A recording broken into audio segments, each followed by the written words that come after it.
Hello and hi friends, welcome back to Krishna's laurels. ఈ వీడియోలో మనం స్ట్రిక్ట్, అబ్సల్యూట్ అండ్ వికేరియస్ అనే 3 లయబిలిటీస్ గురించి డిస్కస్ చేద్దాము.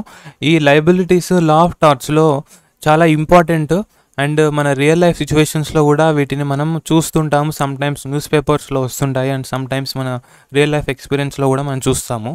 అయితే ఇవి లా సెట్లో చాలాసార్లు అడగడం జరిగింది, అందుకని వీటిని మనం డిస్కస్ చేస్తున్నాము.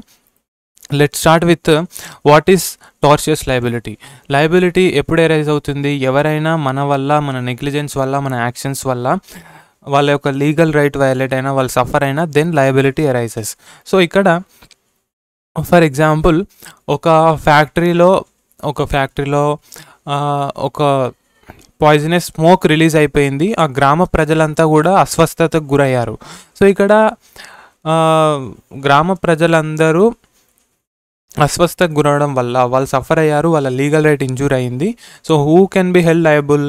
The factory owners can be held liable. So in this way there are 3 types of liabilities: strict, absolute and vicarious liability. కొందరు వికేరియస్ అంటారు, కొందరు వైకేరియస్ అంటారు. మనం ఈ వీడియోలో వైకేరియస్ అనే వాడదాం. స్ట్రిక్ట్ లయబిలిటీ అంటే ఏం లేదండి,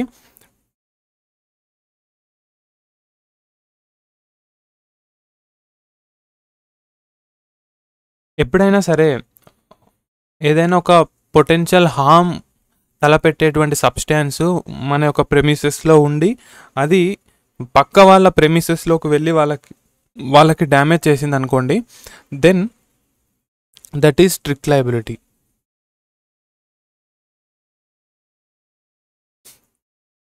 ఇక్కడ చూడండి, strict liability implies that an individual or entity can be held liable for damages even if no negligence or malintent is proven. The focus is not on the rightness or wrongness of the action but the potential harm that could ensue from it.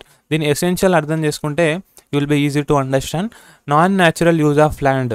నేను చెప్పినట్టుగా ఒక ల్యాండ్లో ఏదైనా potential harm తలపెట్టేటువంటి సబ్స్టాన్స్ని మనం store చేసుకుంటే, the defendant must have made a non natural use of land something extraordinary or unique that increases the danger to others. For example, మీ ల్యాండ్లో ఒక వాటర్ పాండ్ అని పెట్టుకున్నారు అనుకోండి, that is non natural use of land. Next, escape. The potentially harmful thing or element that the defendant brought or kept on their land must escape from their area of control. So ఆ పాండ్లో ఉన్న water overflow అయిపోయి పక్క వాళ్ళ ఇంటిని మొత్తం ముంచేయచ్చు. అప్పుడు అది ఎస్కేప్ అయ్యి అవతల వాళ్ళకి డ్యామేజ్ చేసింది. So that is what damage caused by escaping thing. The damage suffered by the plaintiff must have been direct result of the escaped substance or thing. So ఈ ఎస్కేప్ అయినటువంటి సబ్స్టాన్స్ వల్ల plaintiff suffer అయి ఉండాలి. So then this is strict liability. అయితే దీనికి best example Rylands versus Fletcher, landmark case ఇది. ఇందులోనే strict liability principle evolve అయిందనమాట. సో రేలాండ్ అనే వ్యక్తి తన ప్రెమిసెస్లో ఒక రిజర్వాయర్ని బిల్డ్ చేసుకున్నాడు. Water from the reservoir escaped through old mine shafts and flooded Fletcher's coal mine. So ఇక్కడ ఈ మైన్ షాఫ్ట్ నుంచి వాటర్ ఎస్కేప్ అయ్యి తన యొక్క కోల్ మైన్ని మొత్తం డ్యామేజ్ చేయడం జరిగిందనమాట. సో రేలాండ్ నెగ్లిజెంట్గా లేడు, బట్ స్టిల్ డ్యామేజ్ అయితే జరిగింది. ద కోర్ట్ ఏం చెప్పిందంటే, Ryland strictly liable. Anyone who brings and keeps anything likely to cause harm if it escapes is liable even without negligence. అతని యాక్షన్లో ఎటువంటి రాంగ్ఫుల్ యాక్ట్ లేకున్నా, ఎటువంటి మ్యాలైస్ లేకున్నా, ఎటువంటి ఇంటెంట్ లేకున్నా కూడా, నెగ్లిజెన్స్ లేకున్నా కూడా అక్కడ ఫ్లెచర్కి డ్యామేజ్ జరిగింది. కాబట్టి ఇది non natural use of land కాబట్టి జనరల్గా ఎవరు ల్యాండ్లో రిజర్వాయర్ పెట్టుకోరు. So this is non natural use of land. And ఆ రిజర్వాయర్ ఎస్కేప్ అయ్యి ఫ్లెచర్ యొక్క కోల్ మైన్ని డ్యామేజ్ చేసింది. సో రెండవ ఎసెన్షియల్ ఎలిమెంట్ కూడా ఫుల్ఫిల్ అయింది అండ్ దాని డ్యామేజ్ కూడా జరిగింది. So all the 3 essential elements of strict liability are fulfilled here and this principle is evolved in this case. కాబట్టి రేలాన్స్ వర్సెస్ ఫ్లెచర్ అనేది మీరు గుర్తుంచుకోవాలి. And these are some case details which are not necessarily important. ఇప్పుడు దీనికి కొన్ని exceptions ఉన్నాయి, మినహాయింపులు ఉన్నాయి. అవేంటో చూద్దాం. Plaintiff's own default. So for example, నేను మా ఇంటి ముందు ఒక పాండ్ని ఏర్పాటు చేసుకున్నాను, but for the benefit of my neighbour also. So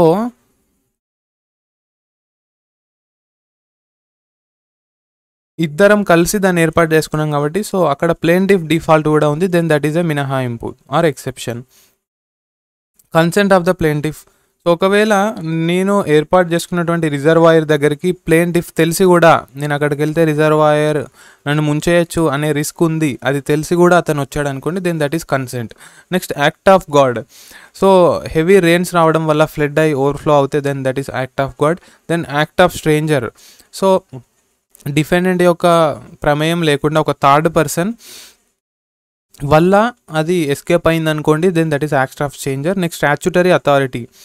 so with permission from government చేస్తే then that is statutory authority.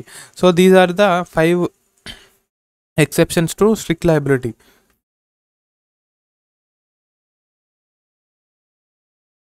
Next absolute liability. Absolute liability in simpler terms means strict liability minus exceptions. So absolute liability లో the defendant will be held absolutely liable. ఈ యొక్క exceptions ఏమీ ఉండవు. So అది plaintiff యొక్క own default అయినా, plaintiff యొక్క consent ఉన్న, యాక్ట్ ఆఫ్ గాడ్ అయినా, యాక్ట్ ఆఫ్ స్ట్రేంజర్ అయినా, స్టాచ్యుటరీ అథారిటీ ఉన్నా. సో ఇక్కడ స్టాచ్యుటరీ అథారిటీ ఉన్నప్పుడు సో ప్రాపర్ ప్రికాషన్స్ తీసుకుంటే పర్వాలేదు, బట్ నెగ్లిజెన్స్ ఉంటే మాత్రం then government can be held liable అనమాట.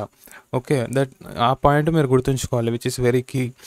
సో ఆ ఎక్సెప్షన్స్ ఏమీ ఉండకపోతే దాన్ని అబ్సల్యూట్ లయబిలిటీ అంటాము. సో ఇది MC Mehta versus Union of India కేసులో ఎవాల్వ్ అయింది. So hazardous substance, escape, damage. So these are the same common things. So oleum gas leak case అంటాం దీన్ని, 1987లో జరిగింది. Supreme court of India laid down the principle of absolute liability, making the industry absolutely liable for the loss occurred. Industries dealing with hazardous substances are absolutely liable for any harm caused, no exceptions allowed. So ఇది key point, no exceptions allowed. Like in case of strict liability, here no exception is given. If an enterprise is engaged in a hazardous activity and harm results, it is absolutely liable to compensate all those affected regardless of precautions taken. So ఇక్కడ precautions తీసుకున్నారా తీసుకోలేదా అనేది మ్యాటరే కాదు అసలు. మన ప్రెమిసెస్లో ఉన్న hazardous thing escape అయ్యి పక్క వారికి, సొసైటీకి, సమాజానికి నష్టం చేస్తే దెన్ వీఆర్ అబ్సల్యూట్లీ లయబుల్. మనం ఎక్సెప్షన్ తీసుకోవడానికి లేదు.